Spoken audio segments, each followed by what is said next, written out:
Hi everyone, garden নিচে বিশাল bullish দেখা যাচ্ছে। তার পিছনে বিভিন্ন ধরনের অর্ডার কাজ করছে। সেই অর্ডারগুলো আমি স্ক্রিন আকারে একের পর এক দিয়ে দিয়েছি। তোমরা সময় করে একটু দেখে নিও, পড়ে নিও। এমওইউ বিভিন্ন কোম্পানির সাথে, জার্মানির সাথে এমওইউ শুরু হয়েছে, NHIDCL এর সাথে হয়েছে। এ রত্ন অ্যাওয়ার্ড ভারত সরকারের দ্বারা গার্ডেন রিচকে দেওয়া হয়েছে। ডিফেন্স সেক্টরে বড় বড় ডিল অর্ডার আসছে, যার জন্য স্টক আবার রিভার্স নিচ্ছে, কারেকশন ফেজ থেকে আবার বুলিশ ফেজে আসছে। সেই অ্যানালাইসিসগুলো দেখো। ছোট্ট করে একটা গার্ডেন নিচে আমি আজকে তোমাদের স্টক অ্যানালাইসিস করে দেখাই। আমার পক্ষে যেটুকু সম্ভব আমি সেটাই দেখাবো। হতে পারে ঠিক, হতে পারে ভুল, জানি না, তবুও আমি চেষ্টা করছি। প্রথমে দেখো, মান্থলি টাইম ফ্রেমে আমরা যাবো। মান্থলি টাইম ফ্রেমে আমি গিয়ে দেখলাম স্টকে ভলিউম আছে 24.15 মিলিয়ন, অর্থাৎ 2,40,00,000 ভলিউম লাস্ট ডেতে শুক্রবারের দিন এসেছে বায়ার্সদের কাছ থেকে।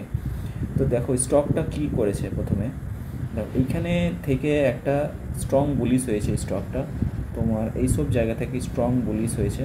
সেটা হচ্ছে 993, অর্থাৎ এই জোন থেকে স্টকটা একদম হাই মারলো। সেটা হচ্ছে এইখানে অবধি হাই মারলো। কততে?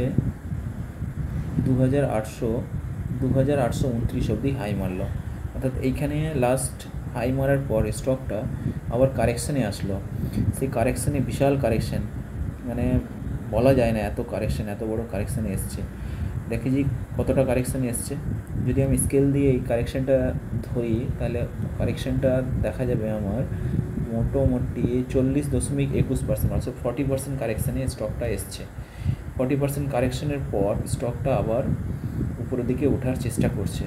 ফুললি বুলিশ হয়নি, তবুও বলা যেতে পারে মার্কেট কারেকশানের পর রিভার্স করছে। তো সেই ক্ষেত্রে আমরা ধরবো কীভাবে, কোথায় সাপোর্ট নিল বা কোথায় নেবে, কোথায় রেজিস্ট্যান্স আছে। তো আমরা চলে যাই উইক টাইম ফ্রেমে। উইক টাইম ফ্রেমে গেলে স্টকটা দেখা যাবে যে স্টকটা একটা রেঞ্জের মধ্যে এখন উইকে ঘোরাফেরা করছে। সেই রেঞ্জটা রেক্ট্যাঙ্গেল নিয়ে যদি আমি দেখি, সেই রেঞ্জটা হলো এইটা। এইখানে সাপোর্ট নিচ্ছে ঠিক এই সমস্ত জায়গায় 1,714 টাকায় সাপোর্ট নিচ্ছে, আর উপরে গিয়ে 855 টাকাতে রেসিস্ট্যান্স ফেস করছে। এই স্টকটা এর মধ্যে ঘোরাফেরা করছে, সেটা নিয়ে আমরা বুঝতে পারলাম উইক টাইম ফ্রেমে। এবং উইক টাইম ফ্রেমের পর আমাদেরকে যেতে হবে ডেইলি টাইম ফ্রেমে। ডেইলি টাইম ফ্রেমে যাওয়ার পর দেখো এখানে একটা জিনিস, যে ধারাটা কীরকম আছে। ধারাটা হচ্ছে ডাউন ট্রেন্ড। কী করে? যদি আমি ট্রেড লাইন দিয়ে এখান থেকে সর্বোচ্চ হাই থেকে যদি একটা ড্র করি, এখানে দেখো একটা ডাউন ট্রেন্ড পাচ্ছি না ডাউন ট্রেন্ড। সুতরাং এই ডাউন ট্রেন্ডটা লক করে দিচ্ছি, আমি লক করে দিলাম। ডাউন ট্রেন্ডটা এখনও অবধি আপ ট্রেন্ডে হবে যখন ট্রেড লাইনকে ব্রেক করবে। এবার কোথায় সাপোর্ট নিয়েছে সেটাও আমাদেরকে ড্র করে নিতে হবে। সাপোর্টটা দেখো ঠিক এই সমস্ত জায়গাতে সাপোর্ট নিয়েছে এই সমস্ত জায়গাতে। হ্যাঁ, এই সমস্ত জায়গাতে সাপোর্ট নিয়েছে স্টকটা। এবার কথা হলো যে এইখানে যে ট্রেড লাইনটা আছে, ট্রেড লাইনটাকে ব্রেক করার সম্ভাবনা কি আছে দেখতে হবে আমাদের সেটাও। এবার আরেকটা যদি ট্রেড লাইন আমি ড্র করি, ঠিক এই সমস্ত জায়গা থেকে এরকম দেখো একটা ট্রায়াঙ্গেল আসবে, ট্রায়াঙ্গেল ফ্ল্যাগ প্যাটার্ন চলে আসছে। অর্থাৎ ট্রায়াঙ্গেল ফ্ল্যাগ প্যাটার্ন মানে হলো যে স্টক উপরে যাচ্ছে, ট্রেড লাইনে হিট করছে, আবার নিচে আসছে, ট্রেড লাইনে হিট করছে, এরকম বারবার নিচের ট্রেড লাইনকে সাপোর্ট নিচ্ছে, আর উপরের ট্রেড লাইনকে রেসিস্ট্যান্স ফেস করছে। সুতরাং স্টকটা যদি এবার এই ট্রেড লাইন ব্রেক করে, তাহলেই আমাদেরকে ধরে নিতে হবে মার্কেট বুলিশ হয়েছে। এখনও কিন্তু বলা যাবে না, কারণ হচ্ছে স্টকটার মেজর রেসিস্ট্যান্স এইখানে আছে, এই মেজর সাপোর্ট আছে 1501 উপরে, ঠিক একটু এইখানটায় বলা যেতে পারে 1525 হচ্ছে মেজর সাপোর্ট আছে। স্টকটা এই অবধিও নামতে পারে, কোনো ঠিক নেই, এখন কোথায় নামবে কোনো ঠিক নেই। তবে ধরা যেতে পারে যে ফ্ল্যাগ প্যাটার্ন তৈরি হয়েছে, সেইটাকে ব্রেক করলেই, আপার ট্রেড লাইন ব্রেক করলে তবেই বুলিশ হবে। এইবার আমি ফুললি বুলিশ কখন মানবো? যখন ফিব রিট্রেসমেন্ট দিয়ে আমি টেস্ট করবো। যখন ফিব রিট্রেসমেন্ট যদি আমি এখানে ধরি, আপারে নিয়ে যাই, আপার ইসেতে নিয়ে যাই, তাহলে আমার ফুললি বুলিশ হচ্ছে ঠিক এই সমস্ত কোথায় আবার ফিফটি রিট্রেসমেন্ট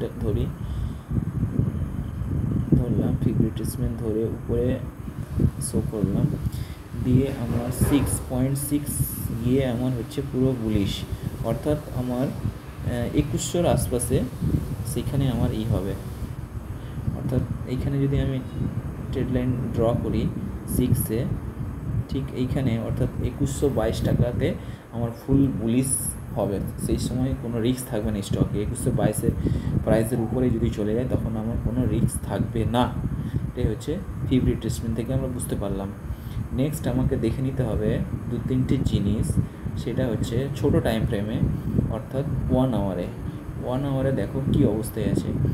1 আওয়ারে দেখো এখানে একটা প্রাইস একটা জায়গায় গিয়ে ছোট একটা জোনে চলে এসছে, অর্থাৎ ট্রেড লাইনকে ভাঙার চেষ্টা করছে। এই ট্রেড লাইন যদি ভেঙে যায়, ট্রায়াঙ্গেল ফ্ল্যাগ প্যাটার্ন যদি ট্রেড লাইনটা এখানে ভেঙে যায়, তাহলে আবার বুলিশ হওয়ার সম্ভাবনা থাকবে এবং ফার্স্ট টার্গেট থাকবে আমাদের 2122 অবধি। আর তার আগে যদি আমরা একটা ছোটো টার্গেট নিই তাহলে সেটা হচ্ছে তার আগে যদি ছোটো টার্গেট নিই তাহলে আমাদের হবে ছোটোটা 1999। তারপরে সেকেন্ড টার্গেট হবে আমাদের 2122। First target 1999, second target 2122।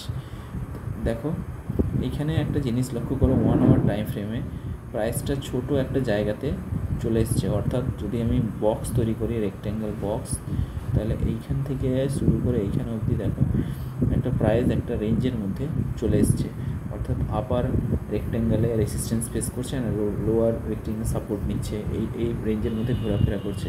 সুতরাং এটা থেকেই যখন বেরিয়ে যাবে তখন আবার বুলিশ হয়ে যাবে। সুতরাং এখন ট্রেড লাইন ভাঙার অপেক্ষা, যদি না ভাঙে তাহলে আবার প্রাইস আবার নিচে আসবে 1640-এ। 1640 যদি থেকে আবার সাপোর্ট নিয়ে ট্রেড লাইন ভাঙার চেষ্টা করে তখন আবার নেক্সট কী হবে জানি না। তবে 3-4টা অর্ডার পেয়েছে লাস্ট বৃহস্পতিবার, শুক্রবার, তার আগে বুধবার।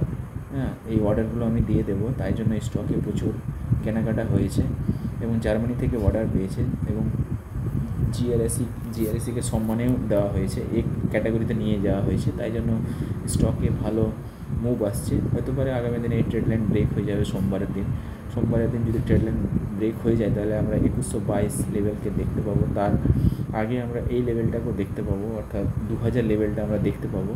2000 লেভেল যেই ব্রেক হয়ে যাবে তখন আমরা ধরে নেব যে 2100 লেভেলটা ছুঁতে চলেছে। তো এই হচ্ছে ছোট্ট অ্যানালাইসিস আমার পক্ষে, আমি যেগুলো শিখেছি জেনেছি সেগুলো আমি তোমাদের শেয়ার করলাম। Thank you everyone, good night.